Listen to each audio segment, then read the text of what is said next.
దేవుని పరిశుద్ధ నామమునకు ఘనత మహిమ ప్రభావములు కలుగునుగాక. హల్లెలూయా. ఈ అనుదిన బైబిల్ ధ్యానములకు మీ అందరినీ మన రక్షకుడు ప్రభు అయిన యేసు క్రీస్తుల వారి పరిశుద్ధ నామములో ప్రేమతో ఆహ్వానిస్తున్నాను. ప్రియులారా, పెంతెకోస్తు పండగ దినం వచ్చినప్పుడు మరి పరలోకము నుంచి పరిశుద్ధాత్మ దేవుడు సంఘము పైకి దిగిరావడము, మరి పరిశుద్ధాత్మ ఆ సంఘం పైన కృమ్మరించబడినప్పుడు వారందరూ అన్య భాషలతో దేవుని స్తుతించడం మరి అపోస్తల కార్యములు 2వ అధ్యాయంలో మనం చదువుకుంటున్నాం. చూద్దాం. అపోస్తల కార్యములు 2వ అధ్యాయం మొదటి 4 వచనాలు చదువుకుందాం. పెంతెకోస్తు పండగ దినం వచ్చినప్పుడు అందరూ ఒకచోట కూర్చుండి ఉండిరి.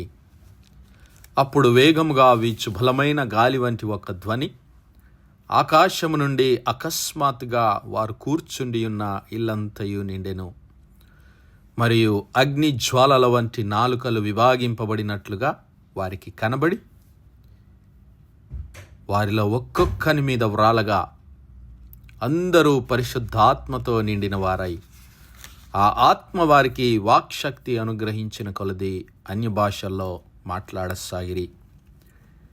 అయితే అక్కడున్న వారంతా 11వ వచనంలో గమనిస్తే, ఆ కాలమున మరి ప్రతి జనములో నుంచి వచ్చిన భక్తిగల యూదులు యెరూషలేములో వారు ఈ యొక్క అన్య భాషలో వారు మాట్లాడుతున్న విషయం ఏమిటి అని వారు గమనించినప్పుడు 11వ వచనంలో, ఇదిగో క్రేతీయులు, అరబీయులు మొదలైన మనమందరము, అనగా వారు అనుకుంటూ ఉన్నారు, వీరు మన భాషలతో దేవుని గొప్ప కార్యములను వివరించుట వినిచున్నామని చెప్పుకొనిరి. దేవుని నామానికి మహిమ కలుగునుగాక. అనగా ప్రియులారా, అక్కడ ఆ క్రీస్తు ప్రభుల వారి ఆజ్ఞకు లోబడి మరి యేసు క్రీస్తు ప్రభుల వారు ఆయన 40 దినముల వరకు పునరుద్ధానుడైన తర్వాత శిష్యులకు అగుపడి మరి యెరూషలేము నుంచి వెళ్ళక తన వలన వినినటువంటి తండ్రి అయిన దేవుని యొక్క వాగ్దానము కొరకు కనిపెట్టుకొని ఉండండి అని చెప్పినటువంటి ఆ ఆజ్ఞకు వారు లోబడి యెరూషలేములో దరిదాపు క్రీస్తు ప్రభుల వారు 40వ దినమున ఆరోహణమైపోయిన తర్వాత 10 దినముల వరకు వారు యెరూషలేములో నిలిచి ఉండి ఏక మనస్సుతో వారు దేవుని స్తుతిస్తూ ప్రార్థన చేస్తూ ఉన్నారు. అయితే ఆ పెంటెకోస్తు పండుగ దినాన మరి దేవుడు వాగ్దానము చేసినటువంటి పరిశుద్ధాత్మని రాకడ రానే వచ్చింది. అయితే ఆ దినము జరిగినటువంటి సంఘటన, ఆ పరిశుద్ధాత్మ దేవుని మరి సన్నిధిని సూచించేటటువంటి 3 గుర్తులు వారికి ఇవ్వబడ్డాయి. ప్రియులారా, మొట్టమొదటిది చూసాము, ఇదిగో వేగముగా వీచు బలమైన గాలి వంటి ఒక ధ్వని. హల్లెలూయా. మరి ఈ ధ్వని అలనాడు మరి దేవుడు సీనాయి పర్వతము మీద దిగివచ్చి మోషేతో మాట్లాడినప్పుడు కూడా అక్కడ మరి బూర వంటి ఒక ధ్వని శబ్దాన్ని అక్కడ వారు వినడం జరిగింది. ప్రియులారా, మరి ఇది దేనికి సూచనగా ఉన్నది అంటే ప్రియులారా, దేవుని యొక్క సన్నిధానమును సూచిస్తూ ఉంది. అలాగే మరి పరిశుద్ధాత్మ దేవుడు మరి దేవుని యొక్క చిత్తములోనికి, దేవుని సన్నిధిలోనికి మనల్ని నడిపించడానికి, క్రీస్తు ప్రభుల వారిని గురించి మనము సాక్షులుగా ఈ లోకంలో నిలబడటానికి పరిశుద్ధాత్మ దేవుడు మనలను నిత్యము దేవుని చిత్తంలో నడిపిస్తాడు, దేవుని సన్నిధిలోనికి నడిపిస్తాడు అనేటువంటి సత్యాన్ని మనము ఇక్కడ గ్రహించగలం. ఇక 2వ సూచన, అక్కడ మనం చూస్తున్నటువంటి 2వ సూచన ఏమిటి అంటే పరిశుద్ధాత్మ అగ్ని. హల్లెలూయా.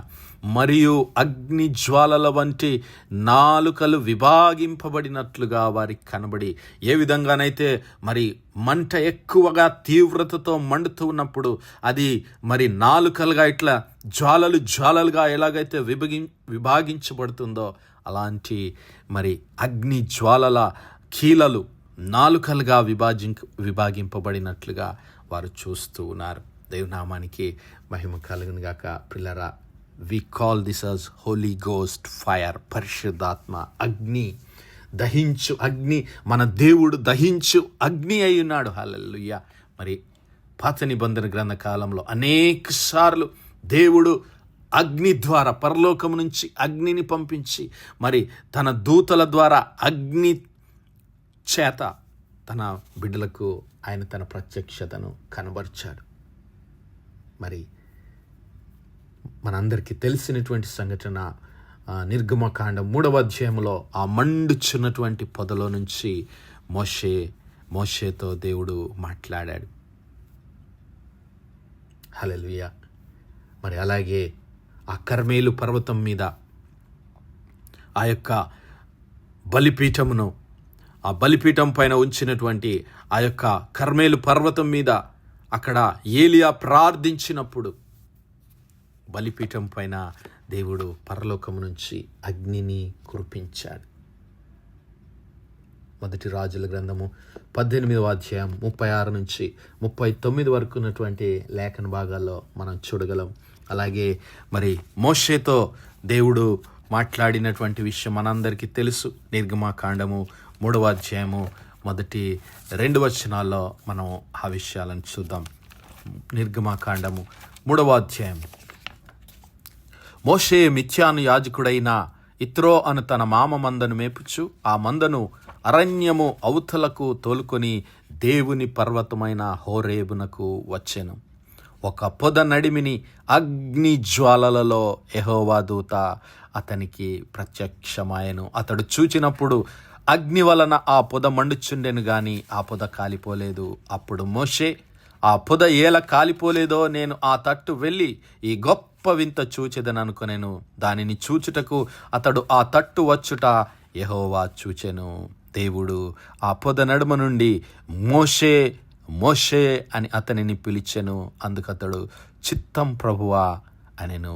అందుకాయన దగ్గరకు రావద్దు, నీ పాదముల నుండి నీ చెప్పులు విడువుము. నీవు నిలిచియున్న స్థలము పరిశుద్ధ ప్రదేశము. నీవు నిలిచియున్న స్థలము దేవుని సన్నిధి. నీవు నిలిచియున్నటువంటి స్థలము పరిశుద్ధ స్థలము. కాబట్టి ఆ చెప్పులు విడిచి రమ్మని దేవుడు ఆ మండుచున్న పొదలో నుంచి మోషేతో మాట్లాడాడు. అలాగే మరి సినాయి పర్వతం మీద దేవుడు ధర్మశాస్త్రాన్ని వారికి ఇచ్చినప్పుడు, ఇదిగో దేవుడు ఆ సినాయి పర్వతం మీద దిగి వచ్చినప్పుడు నిర్గమకాండము 19వ అధ్యాయం 16వ వచనం నుంచి చదివితే, 3వ నాడు ఉదయమైనప్పుడు ఆ పర్వతము మీద ఉరుములు మెరుపులు సాంద్ర మేఘం యొక్క బూర యొక్క మహాధ్వని కలుగగా పాలెంలోని ప్రజలందరూ వణికిరి. దేవునిని ఎదుర్కొనుటకు మోషే పాలెంలో నుండి ప్రజలను అవతలకు రప్పించగా సీనాయి పర్వతము మీదికి దిగి వచ్చినందున అదంతయు ధూపమయమై ఉండెను. దాని ధూమము కొలిమి ధూమము వలె ఉండెను. పర్వతమంతయు మిక్కిలి కంపించెను. ఆ భూరధ్వని అంతకంతకు మ్రోగెను. 18వ వచనంలో యెహోవా అగ్నితో సీనాయి పర్వతము మీదికి దిగి వచ్చినందున దేవుని నామానికి మహిమ కలుగును గాక. ప్రియులారా, దేవుడు తన పరిశుద్ధాత్మ అగ్నిచే తన సన్నిధి, దేవుని సన్నిధిని మరి నీవు నేను గమనించినట్లయితే ఆ పరిశుద్ధాత్మ అగ్ని ఆయన చుట్టూ ఉన్నది, మండుతూ ఉన్నది. మరి అది మన దేవుని సన్నిధానమునకు గుర్తుగా ఉంటున్నది. ఆ పరిశుద్ధాత్మ దేవుని సన్నిధి. మరి ఈ అగ్ని మన పాపముల నుండి మనలను పరిశుద్ధులుగా చేసేటటువంటి అగ్ని. హల్లెలూయా. మరి దేవుని సన్నిధిలో మనలను నడిపించేటటువంటి అగ్ని, దేవుని సన్నిధిలో మనలను పరిశుద్ధులుగా మరి తీర్చేటటువంటిది. యెషయా గ్రంథము 6వ అధ్యాయంలో మనం అక్కడ గమనించినట్లయితే, మరి నేను అపవిత్రమైన పెదవులు గలవాడనని అక్కడ ప్రవక్త అయినటువంటి యెషయా అన్నప్పుడు, ఇదిగో 6వ వచనం 5వ వచనం, అయ్యో నేను అపవిత్రమైన పెదవులు గలవాడను, అపవిత్రమైన పెదవులు గల జనుల మధ్య నివసించువాడని నేను నశించి తిని, రాజును సైన్యములకు అధిపతియగు యెహోవాను నేను కన్నులారా చూచి తిని అనుకొంటిని. మరి సైన్యంలోకి అధిపతియగు యెహోవా పరిశుద్ధుడు, పరిశుద్ధుడు, పరిశుద్ధుడు, సర్వలోకము ఆయన మహిమతో నిండి ఉన్నదని ఆ దూతలు, కెరూబు, శరాపులు స్తుతిస్తున్నటువంటి ఆ అత్యున్నత సింహాసనంపై ఆసీనుడైనటువంటి ఆ ప్రభువుని చూచినటువంటి ప్రవక్త అయినటువంటి మరి యెషయా మరి తన్ను అపవిత్రుడని దేవుని సన్నిధిలో మొరపెట్టుకున్నప్పుడు, ఇదిగో శరాపులలో ఒకడు ఆ బలిపీఠం మీద నుండి కారుతో తీసిన నిప్పును చేతపట్టుకొని నా యొద్దకు ఎగిరి వచ్చి నా నోటికి దాన్ని తగిలించి, ఇది నీ పెదవులకు తగిలిను గనుక నీ పాపమునకు ప్రాయశ్చిత్తమాయను, నీ దోషము తొలగిపోయాను నేను. హల్లెలూయా. మరి మన పాపములను తొలగించడానికి, మనలను పరిశుద్ధులుగా చేయడానికి ఆ పరిశుద్ధాత్మ అగ్నిని దేవుడు మన కొరకు పంపిస్తూ ఉన్నాడు. మరి ఏ విధంగా ఈ పరిశుద్ధాత్మ దేవుడు మనలను క్రీస్తు ప్రభుల వారి చెంతకు నడిపిస్తాడు. హల్లెలూయా. మరి క్రీస్తు ప్రభుల వారు ఆయన ఈ లోకంలో నుంచి వెళ్ళక మునుపే ఆ పరిశుద్ధాత్మ దేవుని గురించి మనకు వివరించాడు. ఆయన యోహాను సువార్త 16వ అధ్యాయం మరి 7-8 వచనాలు చూస్తే, అయితే నేను మీతో సత్యం చెప్పుచున్నాను, నేను వెళ్ళిపోవటం వలన మీకు ప్రయోజనకరము, నేను వెళ్ళని ఎడల ఆదరణకర్త మీ యొద్దకు రాడు, నేను వెళ్ళిన ఎడల ఆయనను మీ యొద్దకు పంపుదును. ఇదిగో ఆయన వచ్చి పాపమును గూర్చియు, నీతిని గూర్చియు, తీర్పును గూర్చియు లోకమును ఒప్పుకొన చేయును. హల్లెలూయా. తీర్పును గూర్చి, దేవుని తీర్పు, దేవుని పరిశుద్ధ అగ్ని, దేవుని యొక్క పరిశుద్ధ మరి అగ్ని దేన్ని సూచిస్తూ ఉందంటే దేవుని పరిశుద్ధత, దేవుని తీర్పు, దేవుని సన్నిధి. మరి ఆ సన్నిధిలోనికి, ఆయన తీర్పులో నుంచి నిన్ను నన్ను విడిపించడానికి, మన పాపములను మనము పవిత్రపరచుకోవడానికి, క్రీస్తు ప్రభుల వారి చెంతకు మనల్ని నడిపించడానికి, మన పాపములను ఒప్పింపు చేయడానికి పరిశుద్ధాత్మ దేవుడు మనకు తోడుగా ఉంటాడు, మనలో ఉండి. ఇదిగో అయితే ఆయన అనగా సత్యస్వరూపి అయిన ఆత్మ వచ్చినప్పుడు మిమ్మల్ని సర్వసత్యంలోనికి నడిపించును. ఆయన తనంతట తానే ఏమీ బోధింపక వేటిని వినునో వాటిని బోధించి సంభవింపబోవు సంగతులను మీకు తెలియజేయను. ఆయన నా వాటిలోనివి తీసుకొని మీకు తెలియజేయను గనుక నన్ను మహిమపరచిన దేవునామానికి మహిమ కలుగును గాక. పిల్లలు, పరిశుద్ధాత్మ దేవుడు మరి అగ్ని వలె మన హృదయాలను శుద్ధీకరించి మనము తీర్పులోనికి రాకుండా, దేవుని తీర్పులో నుంచి తప్పించబడి దేవుని సన్నిధిలోనికి తీసుకురాబట్టడానికి, మన పాపములను దేవుని సన్నిధిలో ఒప్పుకొనడానికి పరిశుద్ధాత్మ దేవుడు మనకు సహాయం చేస్తాడు. ఆ దేవుని సన్నిధానంలో మనము దేవుని నిత్య సన్నిధిలో, నిత్య రాజ్యంలో మనం జీవించడానికి ఆయన మనలను దేవుని సన్నిధిలోనికి నడిపిస్తాడు. మరి నీవు నేను పిల్లరా, దేవుడు అనుగ్రహించేటటువంటి ఆ పరిశుద్ధాత్మ అగ్నిని పొందుకొని మన హృదయాలను శుద్ధీకరించుకొని దేవుని కొరకు మరి నమ్మకమైన సాక్షులుగా క్రీస్తు ప్రభుల వారి ఆజ్ఞను ఈ లోకంలో మరి గైకొనుచు సర్వలోకమునకు వెళ్ళి ఆయన స్వార్థను ప్రకటించడానికి సిద్ధపడదాం. అట్టి కృప, అట్టి ధన్యత దేవుడు మనందరి జీవితాల్లో దయచేయనుగాక. ఆమేన్, ఆమేన్, ఆమేన్. ప్రార్థించుకుందాం. హల్లెలూయా, హల్లెలూయా, హల్లెలూయా, హల్లెలూయా. స్తోత్రము, స్తోత్రము, స్తోత్రము, స్తోత్రము, స్తోత్రములు తండ్రి. అత్యంత కృపాభరితుడువు, అత్యున్నత సింహాసనంపై ఆసీనుడమైన మా ప్రియ పరలోకపు తండ్రి, చిమ్మగలిగిన మా దేవ, సైన్యంలోకి అధిపతి వగు మా యెహోవా తండ్రి, కృపా కనికరములు గల మా ప్రభువా, సూర్యోదయం మొదలుకొని ఇంత మటుకు మా తండ్రి మీ చల్లనెక్కల నీడను భద్రపరిచి, అయ్యా మరొకసారి మీ ప్రియ కుమారుడు మా ప్రభువైన యేసు క్రీస్తుల వారి పరిశుద్ధ నామములో దేవా మీ కృపా సన్నిధానంలో ప్రార్థించడానికి సజీవ లెక్కలో ఉంచిన తండ్రి మీకే స్తుతులు, స్తోత్రాలయ్యా.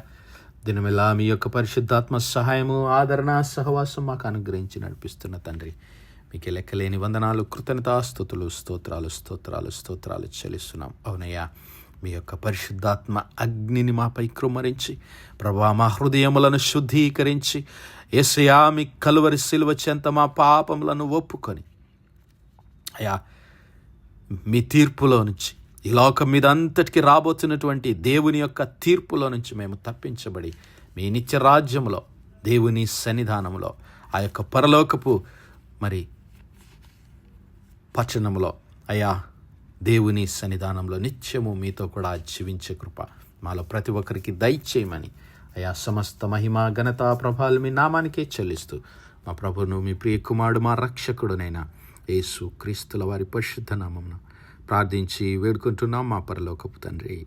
ఆమేన్, ఆమేన్, ఆమేన్. God bless you all. Praise the Lord. Shalom.